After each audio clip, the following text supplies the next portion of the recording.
I'm Ashley Palmer-Watts, the chef of Dinner by Heston in London and Melbourne.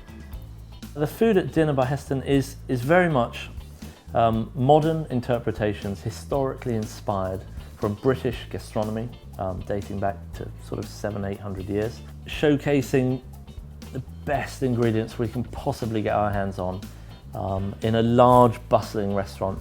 120 seats, private dining room, chef's table right in the kitchen. It's the kind of restaurant, it's mainly a la carte, other than the private dining room, chef's table. So it's the kind of restaurant that you can come time and time again. It's supposed to be relaxed yet professional. We want everyone to come here and just want to come back. I think the food style now is really an evolution of where we started. I would say our techniques are much more advanced. Plating is much more intricate. There's more detail in the food. It's probably a little bit more refined. I'd like to think the flavors are more bold and clear and clean. The balance would be, I would like to think, is much better than when we opened. So one of the dishes we're going to cook is a dish called frumenty, dating back originally to around 1390, where the first rendition of the dish would have been actually with dolphin. It had many different meats or fish in there, but it was a broth with cracked wheat or barley, fruit, and of course the meat or the fish. So we use that inspiration for a dish based around braised octopus that's been lightly roasted. We have some spelt that's been sort of toasted and then cooked in a smoked mussel broth, mixed with some pickled dulse seaweed.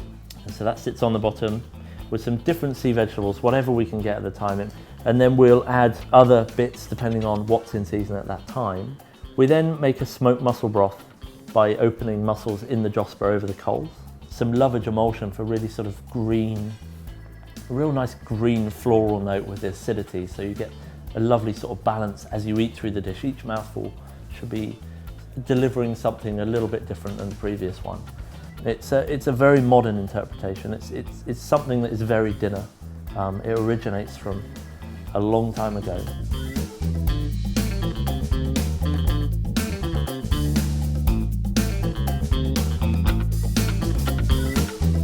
The next dish we're gonna cook is a spring tart, something that is inspired from showing the produce that comes through at spring. This is something that was done over 200 years ago that utilised little buds and flowers and spring-like greenness within the dish. Kind of a loose concept in a way, and we have seen that through into a dessert of a toasted bergamot sponge with Garriguette strawberries, which of course are the first ones in the season that are available here, compressed in a rose syrup with a lovage and yogurt mousse with wild strawberry gel, little lovage fluid gel, goat's milk ice cream, and different flowers and buds. So, it could be sorrel buds, sorrel flowers, it could be little, many different types of little flower buds and things that are growing in spring.